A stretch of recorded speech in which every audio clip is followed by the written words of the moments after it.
Hello dear student, आपका बहुत बहुत स्वागत है आपके अपने चैनल सौर इंडिया एकेडमी में। हम आपके लिए आज टॉपिक लेके आए हैं C3, C4 and cam plants. ये क्या होता है आपने बहुत ही पढ़ा होगा कि C3 का उदाहरण क्या है। C3 पौधे को छांटिए, C4 पौधे को छांटिए, कैम प्लांट्स को छांटिए। तो हम ये आज आपको समझाएंगे। आज के अलावा आप कभी भी इन प्लांट्स को नहीं भूलेंगे। जैसे एग्जाम्पल आएगा आप तुरंत टिक मार देंगे। तो C3, C4 और कैम प्लांट की जो कैटेगरी है, ये प्रकाश संश्लेषण के आधार पर इनकी कैटेगरी में अलग अलग बांटा गया है। अब प्रकाश संश्लेषण क्या है, इसके लिए आपको पहले फोटोसिंथेसिस यानी कि प्रकाश संश्लेषण पढ़ना पड़ेगा। लेकिन हम आपको अभी फ़िलहाल शॉर्ट में ही प्रकाश संश्लेषण बताई दे रहे हैं। क्या होता है, पौधे जो है वातावरण से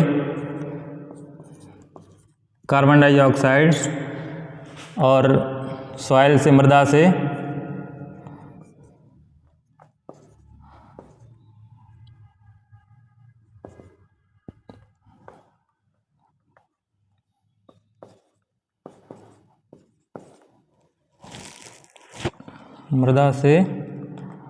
H2O लेते हैं और सनलाइट की उपस्थिति में C6H12O6 glucose plus oxygen plus जल बनाते हैं। अब ये प्रकाश संश्लेषण में क्या हुआ, CO2 को ग्रहण किया वातावरण से और मृदा से H2O लिया। सनलाइट की उपस्थिति में ग्लूकोज बना, ऑक्सीजन बनी और जल। अब ये प्रक्रिया जो है 2 स्टेप में पूरी होती है। पहली होती है प्रकाशीय अभिक्रिया।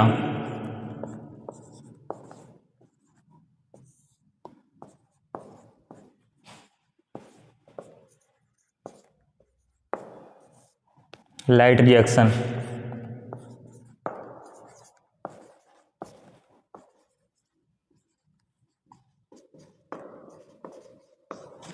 और दूसरी होती है अप्रकाशीय अभिक्रिया।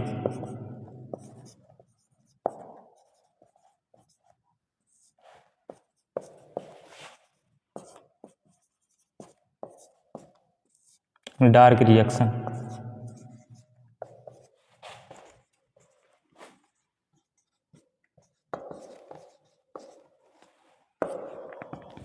तो प्रकाशीय अभिक्रिया जो है वो ऑलमोस्ट सभी प्लांट्स में एक जैसी होती है, समान होती है लगभग।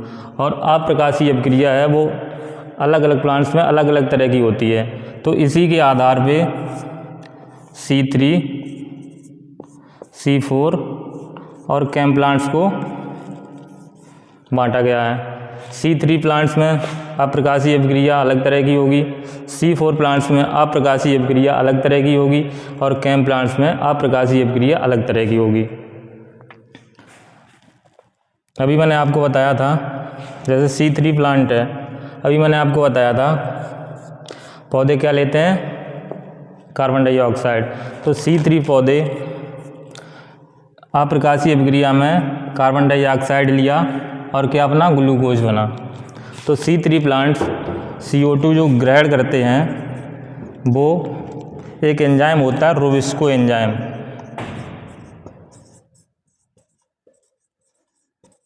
रोबिस्को एंजाइम की उपस्थिति में CO2 ग्रहण करते हैं।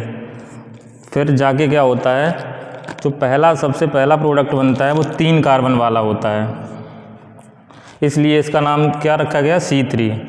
वो प्रोडक्ट क्या होता है, PGA, फॉस्फोग्लिसरिक एसिड।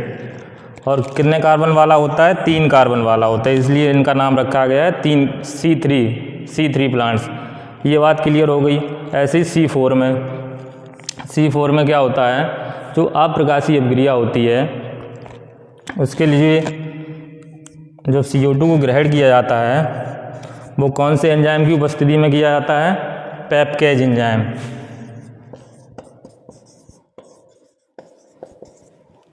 और इसका पहला उत्पाद जो बनता है वो कितने कार्बन वाला होता है, 4 कार्बन वाला, इसलिए इन्हें क्या, C4 प्लांट कहा जाता है। इसमें 3 कार्बन वाला पहला प्रोडक्ट बनता है तो इन्हें C3 प्लांट्स, और इसमें 4 कार्बन वाला होता है तो इसे C4 प्लांट्स। और इसका जो उत्पाद है 4 कार्बन वाला बनता है, क्या है? ऑक्ज़ैलोएसिटिक एसिड। अब बात आती है कैम प्लांट्स की। सबसे पहले इन्हें क्रूसुलेसी फैमिली में खोजा गया था, इसलिए इनका नाम कैम प्लांट्स पड़ा, क्रूसुलेसी एसिड मेटाबॉलिज्म। ये पौधे मरुद्भिद पौधे होते हैं।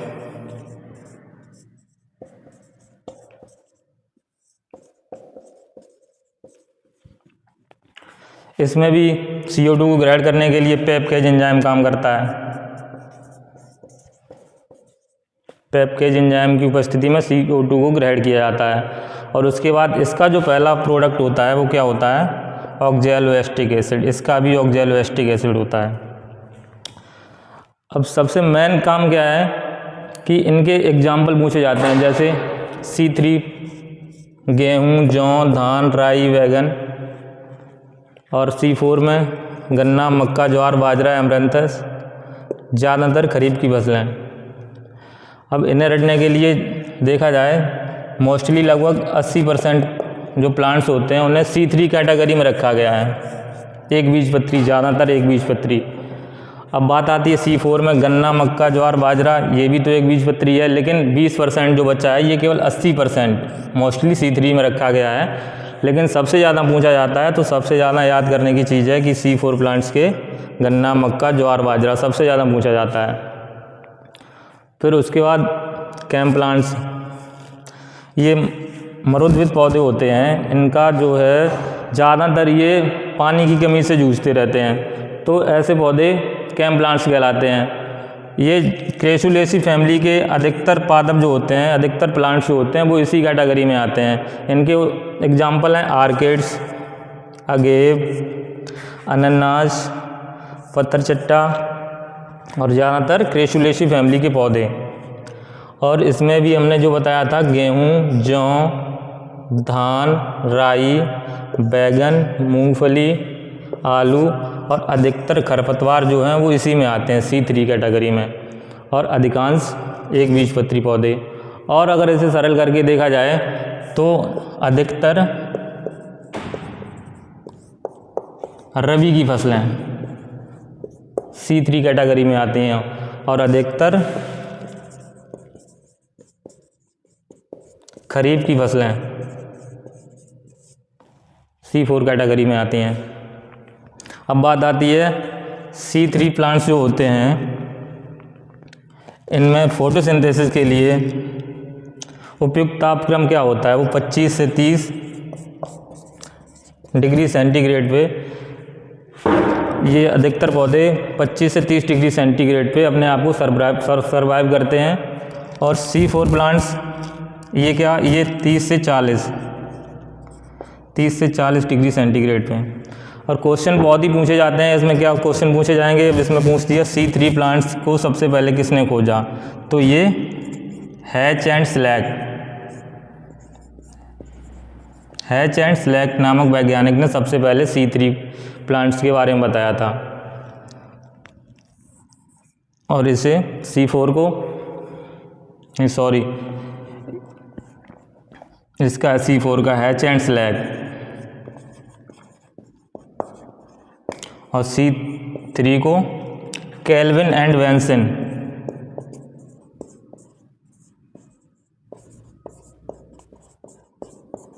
C3 को केल्विन एंड वेंसन नामक वैज्ञानिक ने सबसे पहले बताया था। और C4 को हैच एंड स्लैक नामक वैज्ञानिक ने सबसे पहले बताया था। और कैम प्लांट्स को रूहानी नामक वैज्ञानिक ने सबसे पहले बताया था। और सबसे ज़्यादा एक क्वेश्चन पूछा जाता है कि C4 प्लांट में एक पत्तियों में एक आकार की पाई जाती है, एनाटॉमी पाई जाती है, वो होती है क्रांज एनाटॉमी।